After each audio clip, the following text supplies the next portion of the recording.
Hi guys, I'm back again today with another reaction video, and today we're reacting to the real story of Thanksgiving. I don't really know much about Thanksgiving because we don't celebrate it here, and I don't even know what day or what date it is. So this is gonna be a very interesting insight. Before we do start, don't forget to subscribe if you haven't already. Click that bell button to get notified whenever I do upload a video. Anyways guys, let's check this out. Thanksgiving. In North America, you'll notice the leaves are changing color. Pumpkin spice lattes are back, and Charlie Brown is playing on TV. Really? That must mean it's time for Thanksgiving, with family, friends, and loads of turkey. Even if you're not an American, you've probably heard of the holiday. But the image of pacifist settlers singing Kumbaya alongside the natives is all wrong. The story begins on a cold pier in England in August of 1620.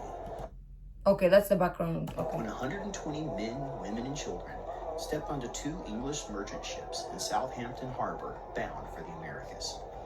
Both vessels seemed to be held together by spit and prayers. The Speedwell was so old it had fought against the Spanish Armada in 1588, and the Mayflower was such an ungainly transport ship that it could barely sail into the wind.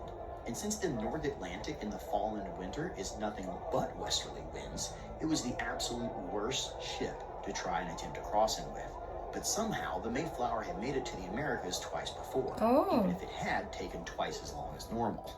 Luckily, these would-be colonists were determined. They had to be. They were Brownists, religious dissenters from the Anglican Church of England. You see, the Brownist beliefs were relatively simple. The first, that only the word of the Holy Bible was infallible. The second, that individual churches and their local communities should have more say and autonomy in the goings-on of the church. Both these beliefs were aimed at jettisoning the corrupt power structure of the old Catholicism. That didn't happen. As the new church started looking more Catholic by the day, the Brownists bought themselves a printing press and began passing out leaflets that opposed it, which led to the Brownists becoming intimately familiar with the inside of London's prison system. They got such a bad rap that Shakespeare even mentions them in one of his plays, Twelfth Night, where he says, "I had as gladly be a Brownist as a politician." Not exactly a flattering comparison. So the Pilgrims decided to risk it all as a startup colony in the Americas, creaky boat and all. It would be an English colony, but one not bound by religious politics. So they set sail and braved the rough fall seas in August of 1620. They hadn't even made it out of the port, though, before they found that the Speedwell was taking on water, so they pulled over at Dartmouth for repairs. Undaunted, they shored the leaking boards and set out again to a new life, and watched with glee as Land's End and Cornwall slipped away behind them. Only to turn around and immediately see it again. The Speedwell had recently been refitted with a larger mast, and somebody had clearly botched the job.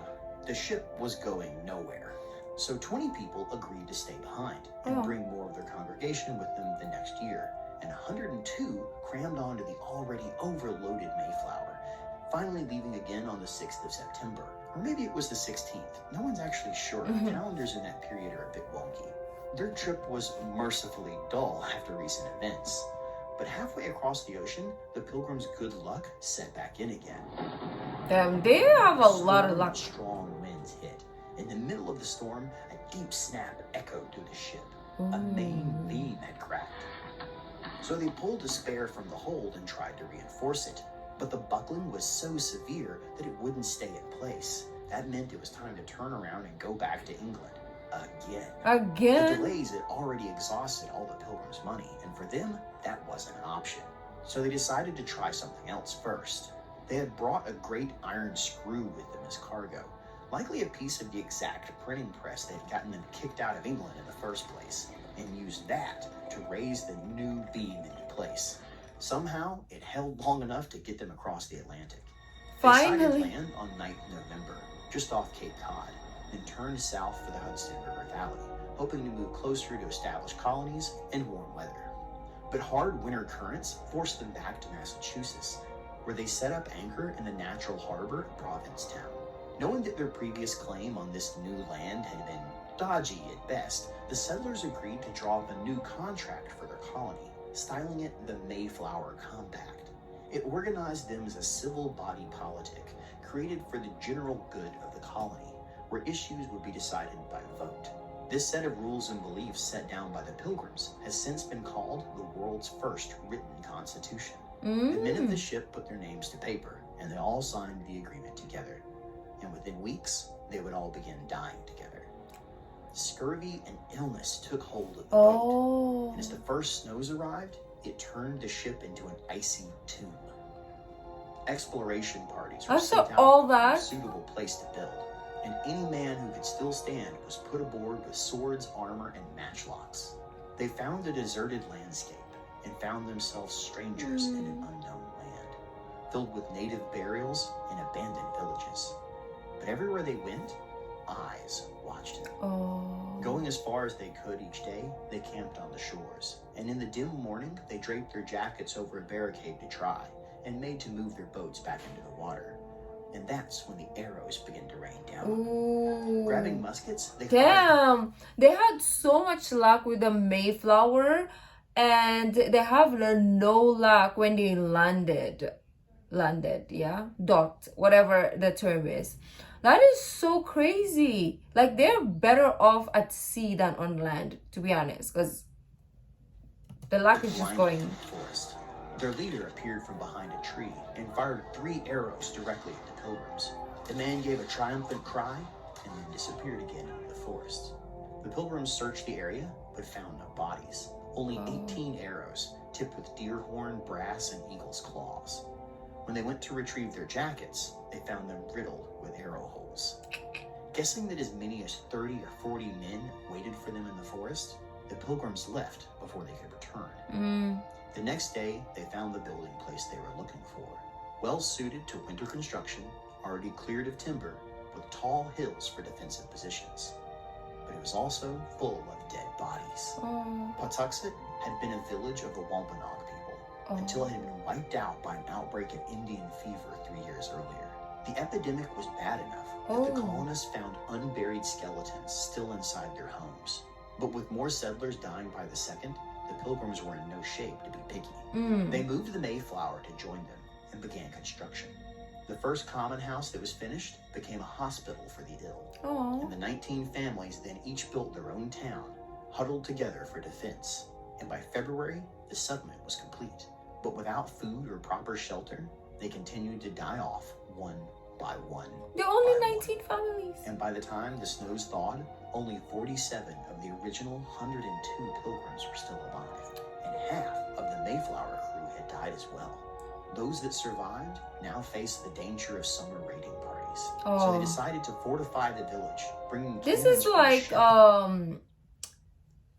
you know those games that you try to survive, like Age of Empire. I know it's so old and all that stuff, but yeah, they really had to like hustle, like wow, fight really.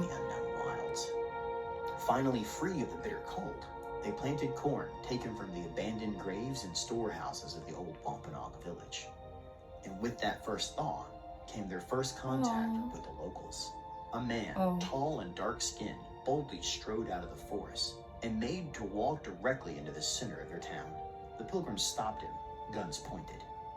Then he opened his mouth and greeted them in English, welcoming them to the new land, and then promptly asked for a beer to drink. Oh, wow. He was Samoset of the eastern Abenaki, who'd spent years trading tales and supplies with English fishermen who passed. I was gonna ask, like, how did you know English? But here we go. The area. And as he swapped stories over his acquired taste for English delicacies, he warned that not every tribe would be as friendly as his. Yeah. But they could get little more out of him, as his English was broken at best.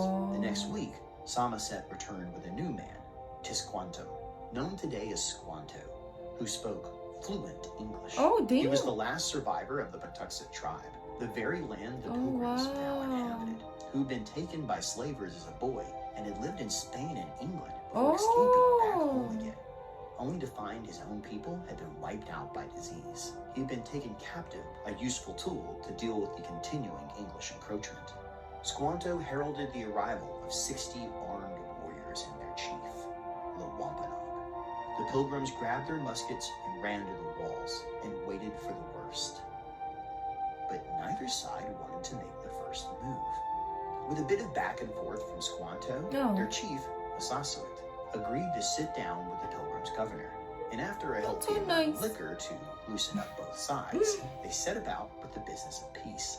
See, the Wampanoag found themselves beset on all sides by enemy tribes, with plenty of land, but no power to hold them back.